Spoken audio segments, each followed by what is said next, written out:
Hello everyone and welcome to a new video. তো এটা হচ্ছে আমাদের দার্জিলিং সিরিজের পার্ট 5 আর এটাই হচ্ছে লাস্ট ভিডিও। আর দার্জিলিংয়ে আমাদের শেষ দিন আজকে আমরা চলে যাব বাড়ি সমস্ত সাইট সিন করতে করতে। তো সারাদিন কোথায় কোথায় যাই, কী কী করি না করি তোমরা দেখতে থাকো। আশা করছি সবাই ভালো আছো, আমিও খুব ভালো আছি। আর মনটা একটু একটু খারাপ করছে, কারণ এই কদিন বেশ মজায় আনন্দে আহ্লাদে কাটালাম দিনগুলো। আর এরপর বাড়ি ফিরবো, আর কিছুটা আনন্দও হচ্ছে, বাড়ি ফেরার আনন্দ।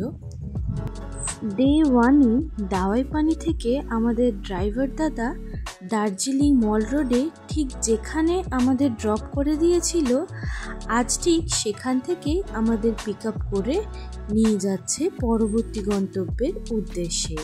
আর এখন আমরা যাচ্ছি ডালি মনেস্ট্রিতে।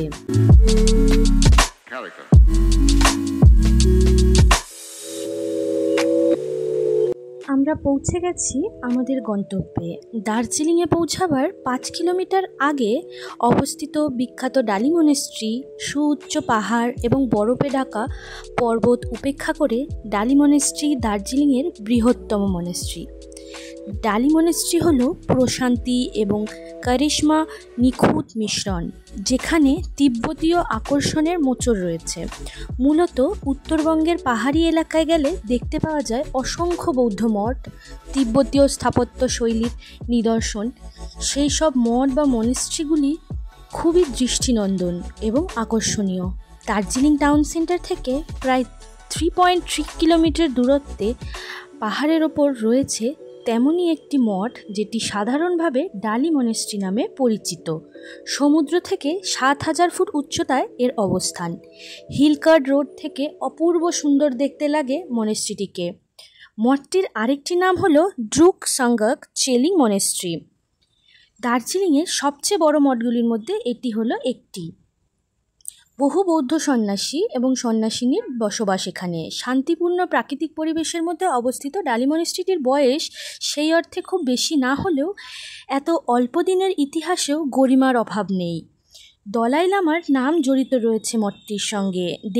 দেশ বিদেশের বিভিন্ন প্রান্ত থেকে এই মঠই পরিদর্শনের জন্য এসে ভিড় করেন পর্যটকের দল। খুব সহজেই পর্যটকদের দৃষ্টি আকর্ষণ করে। আর ডালি মনেস্ট্রির নিচেই রয়েছে একটা মিউজিয়াম, যেখানে ক্যামেরা অ্যালাউ নেই, তাই ওখানটা দর্শন করে আমরা চলে যাচ্ছি লেপচা জগতে। আমরা পৌঁছে গেছি লেপচা জগতে, আর এখানকার এন্ট্রি ফি 20 টাকা। দার্জিলিংয়ের কাছে লেপচা জগৎ হলো একটি অফবিট ডেস্টিনেশন, যা প্রাকৃতিক সৌন্দর্যের জন্য বিখ্যাত। লেপচা জগৎ রোডোডেনড্রন, পাইন এবং ওক গাছের ঘন বনে ঘেরা একটি শান্ত জনপদ।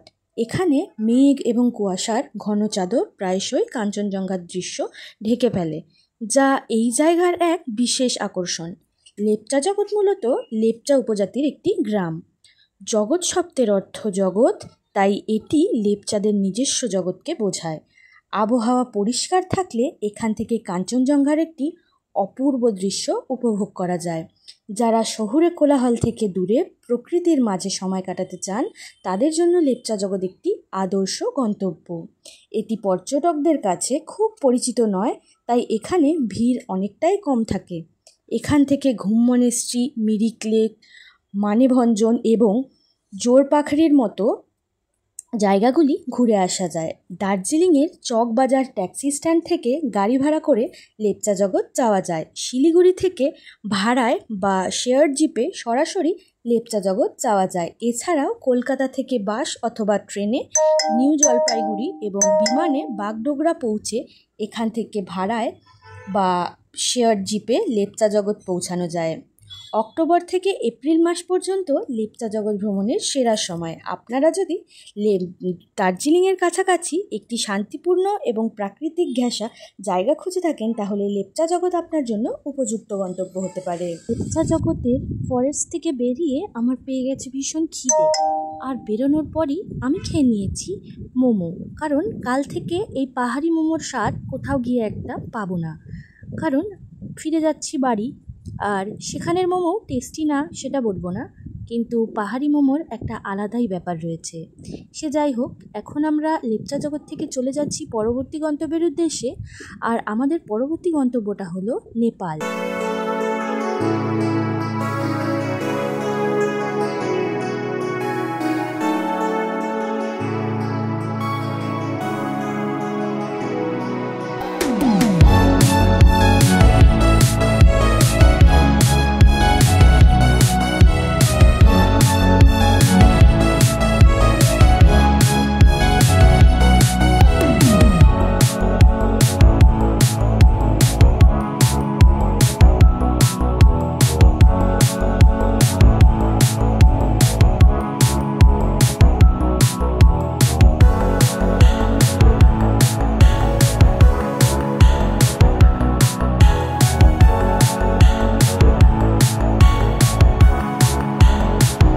আমরা চলে এসেছি নেপালে।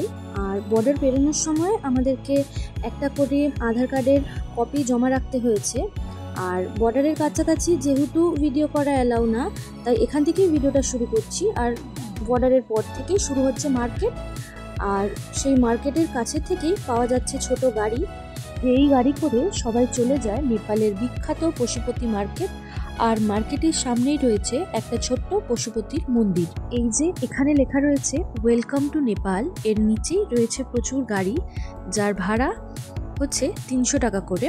এখান থেকে আমাদের যাত্রা শুরু হবে এবং আমাদেরকে নামিয়েছিল পশুপতির মন্দিরের সামনে।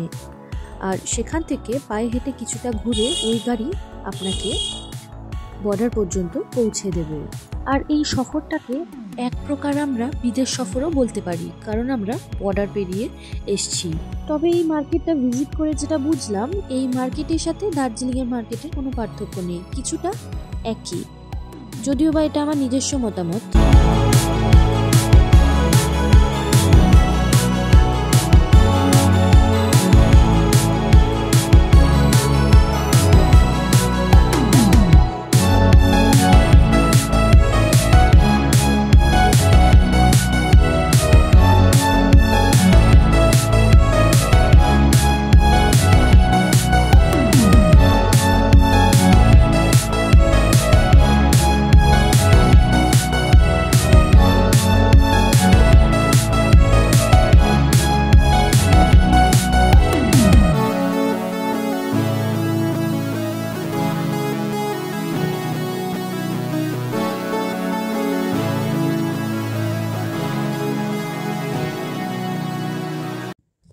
এই যে এখানে যেগুলো দেখতে পাচ্ছেন, এগুলো নেপালে একদম লিগ্যাল।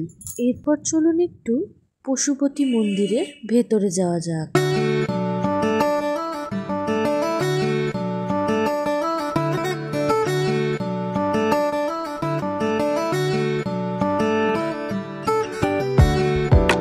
আমরা বেরিয়ে পড়েছি নেপাল থেকে। আর চুটুর পুটুর কয়েকটা জিনিসও আমরা ওখান থেকে নিয়েছি। আর এরপর আমরা চলে যাব আমাদের পরবর্তী গন্তব্য।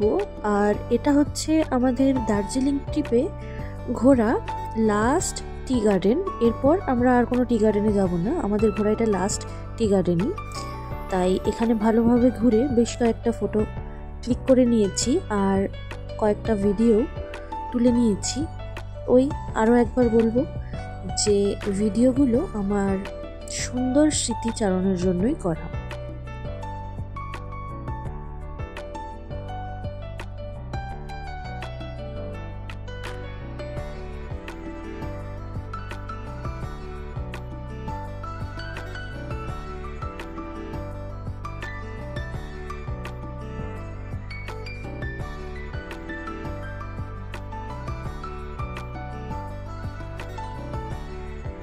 এরপর আমরা চলে এসেছি মিরিকে। আর মিরিক লেকে আসার পর হয়ে গেছে লাঞ্চ টাইম। আর লাঞ্চ টাইমেও আমি পাকামো করে সবাই রাইস খাওয়া সত্ত্বেও, যেহেতু আমি কাল থেকে আর পাহাড়ি মোমোর স্বাদ পাবো না, তাই জন্য রাইস না খেয়েছি হচ্ছে আবারও মোমো। আর এই মোমোটা খাওয়ার পর থেকে আমার শুরু হবে শরীরে হাজার রকম অসুস্থতা, যেটা আমি পাহাড়ে থাকাকালীন বুঝতে পারছিলাম না। খুব সুন্দর পাহাড়ের পরিবেশ উপভোগ করতে করতে যাচ্ছিলাম। পাহাড় থেকে নেমে আসার পর এনজেপি পৌঁছে যাওয়ার পর আমার শরীর হয়ে যায় খুব অসুস্থ, এবং তারপর থেকে এই 7 মাস পেরিয়ে গেছে, এখনও পর্যন্ত আমি মোমো ছুঁয়েও দেখতে পারিনি। যতবারই মোমো খেয়েছি, মানে খাওয়ার চেষ্টা করেছি, ততবারই আমার উল্টে এসে গেছে। যেই মোমো কিনা আমার কত প্রিয় খাবার। এর থেকে এটাই বোঝা যায় কোনো কিছুর প্রতি বেশি আসক্ত হওয়া উচিত না।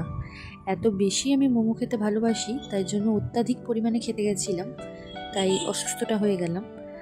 জীবনের ছোট ছোট ঘটনা থেকে আমরা অনেক কিছুই বুঝতে পারি, বোঝা দরকারও। সে যাই হোক, এনজেপিতে একটা হোটেলে আমরা স্টে করার পর পরের দিন সকালে ছিল আমাদের ট্রেন হাওড়া অবধি। ট্রেন সফর শুরু হওয়ার পর আমি বসে পড়েছিলাম উইন্ডো সিটে, কারণ উইন্ডো সিট আমার সবসময়ের জন্যই প্রিয়, কারণ বাইরের দৃশ্যটা খুব ভালোভাবে উপভোগ করা যায়। আর ট্রেনে আমাদের ব্রেকফাস্টে দিয়ে দিয়েছিল বিস্কিট, জল আর টি কিটও দিয়েছিল, আর অবশ্যই করে জলটা কিন্তু গরম ছিল, আর চিনিও দিয়ে দিয়েছিল। তারপরে আমাদের দিয়েছিল দুটো bread, butter, paper powder, ketchup, একটা অমলেট আর কিছু ভেজিস।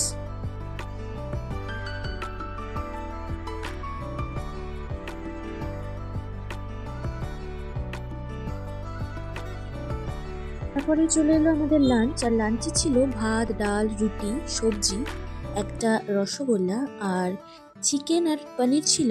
আমি নিয়েছিলাম পনির আর আমার বর নিয়েছিল চিকেন, আর তারপর দিয়েছিল একটা আইসক্রিম। লাঞ্চ করতে করতে আর বাইরের ভিউটা এনজয় করতে করতে চোখের পলকেই যেন পৌঁছে গেলাম হাওড়া। আর পৌঁছেই ট্রেন থেকে নেমে পড়লাম, আর নেমেই যেন একটা অদ্ভুত ভালো লাগা কাজ করছিল।